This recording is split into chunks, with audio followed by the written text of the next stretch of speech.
Alors, mesdames et messieurs, faisons d'abord un état des lieux. Avec vous, Arnaud Sander, vous êtes ingénieur ENSAM. Prenez un micro, parce qu'on fait un état des lieux qu'il faut l'oublier.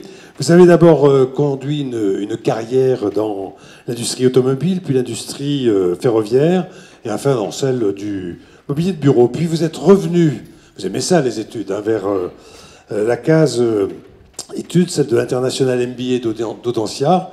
Et dans le cadre de votre thèse consacrée au marché des réseaux sociaux professionnels, vous avez tout simplement mené une étude de marché qui vous a conduit naturellement à créer Unique. U-N-E-E-K. Alors, est-ce que vous pouvez nous présenter d'abord ce bébé-là? Tout à fait. Merci, bonsoir pour cette présentation.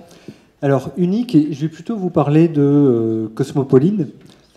Oui, ça c'est le site, qui est la plateforme. Qui est le produit phare que nous sommes en train de finir de mettre au point. Alors, quelques mots d'abord sur effectivement ce qui nous a amené à créer cette entreprise. C'est notamment l'expérience dans le secteur automobile, où, en étant patron de site industriel, j'ai eu le plaisir de pouvoir justement échanger avec, à l'époque, d'autres équipementiers par rapport à des problématiques qui, pour nous, étaient des problématiques communes vis-à-vis d'un donneur d'ordre. Et c'est un petit peu ce qui a été à l'origine de l'idée de cette création d'entreprise. Alors effectivement, les réseaux sociaux, on va en parler un petit peu. Donc c'était un retour d'expérience d'équipementier, comment on travaille avec les donneurs d'ordre, en fait, c'était ça. Et est-ce qu'il n'y a pas là motif à créer une entreprise? Si, vous avez répondu positivement. Complètement. Et plus que simplement comment on travaille avec un donneur d'ordre, c'est comment on peut, en partageant un certain nombre d'informations, arriver à avancer ensemble et finalement grandir ensemble. Donc c'est un petit peu ce qu'on retrouve avec l'idée de Cosmopolite. Le slide précédent plutôt. On va revenir au précédent slide. Allons-y. Alors, Cosmopolite est en fait à la convergence entre ce qu'on peut appeler effectivement réseau social et outils collaboratifs. En présentant d'une part un lieu d'échange où les utilisateurs vont pouvoir se réunir et échanger autour de problématiques qui sont les leurs, et en leur proposant en même temps un certain nombre d'outils pour justement leur permettre de travailler ensemble.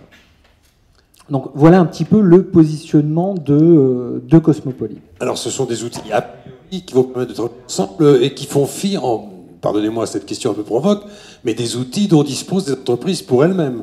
Ou est-ce qu'il y a quelque chose qui s'adapte, qui rentre pile poil en adéquation avec les systèmes informatiques des entreprises en cause? On va venir plutôt en complément des outils qui existent aujourd'hui déjà dans les entreprises, en proposant quelque part une interface qui va se présenter pour permettre aux entreprises qui vont être présentes dans des activités ou des secteurs différents de partager. Alors partager des documents, partager de la gestion de projet avec des plannings et autres éléments. Donc c'est ce qu'on voit un peu dans le graphique qui est un peu plus complet, avec des personnages, des cercles. Est-ce qu'on pourrait arriver à ce slide-là pour le voir et que vous nous le commentiez brièvement, parce que je suppose que vous qui êtes le père de ce bébé-là, vous avez des kilomètres de discours à tenir là-dessus. Donc je vais essayer d'être bref sur cette partie. Ça reprend assez synthétiquement les différents environnements qui sont proposés dans Cosmopolite. Un premier environnement qui est l'environnement relationnel pour permettre aux gens de finalement se retrouver quelque part. C'est le lieu que j'évoquais tout à l'heure où on va se retrouver entre personnes qui ont quelque chose à partager en commun. Ça peut être également simplement les membres d'une équipe projet qui vont avoir un espace, ce qu'on peut appeler un espace numérique de travail. Ils vont avoir cet environnement à partager ensemble. Pas simplement du partage de plaisir, comme vous le disiez au départ, ou d'idées. Là, c'est pour bosser. Alors, c'est vrai qu'on n'est pas sur Facebook en prenant cet exemple-là, en parlant de réseaux sociaux. J'arrête là pour ce premier environnement sur la partie relationnelle. Vient compléter une partie de publication où l'utilisateur va mettre à disposition des autres utilisateurs de l'information, information, document, quel que soit le type de document ou de support qu'il a partagé avec les autres. Une base de connaissances qui viennent de part et d'autre ou qui proviennent d'une seule source? C'est quelque chose de complètement mutualisé. Donc chacun a le loisir on va dire, de pousser une information d'une source qui est la sienne. Ça obéit plus à des notions de nécessité qu'à des notions de loisir, comme... Complètement. Voilà, c'est la nécessité du travail en commun, du projet. On est systématiquement dans un environnement professionnel. L'outil Cosmopolite ne s'adresse qu'à l'activité professionnelle. D'accord. Donc nous nous adressons exclusivement aux entreprises on n'en a pas parlé encore, mais notamment au pôle de compétitivité, par exemple, qui regroupe des entreprises. Alors, ensuite, vous avez... Alors, donc c'est le point central, ça, le côté publication, en fait, qui paraît comme anecdotique et in fine. En fait, c'est le cœur du sujet, c'est la base de connaissances communes qui vont permettre de travailler. C'est une brique qui est effectivement très importante. Et après, ce sont des outils, qui soient d'échange ou de travail plus fin. Expliquez-nous les deux dernières petites bulles. Alors pour les outils d'échange, assez rapidement, là on va trouver, je dirais classiquement, des outils de mail, mais surtout des outils d'échange beaucoup plus instantanés pour permettre de conduire des réunions en ligne, par exemple, voire à terme, pourquoi pas, des conférences telles que celle-là qui puissent être suivies directement sur le site des Atlanticiels. Je vais terminer avec la dernière brique et les outils au sens large.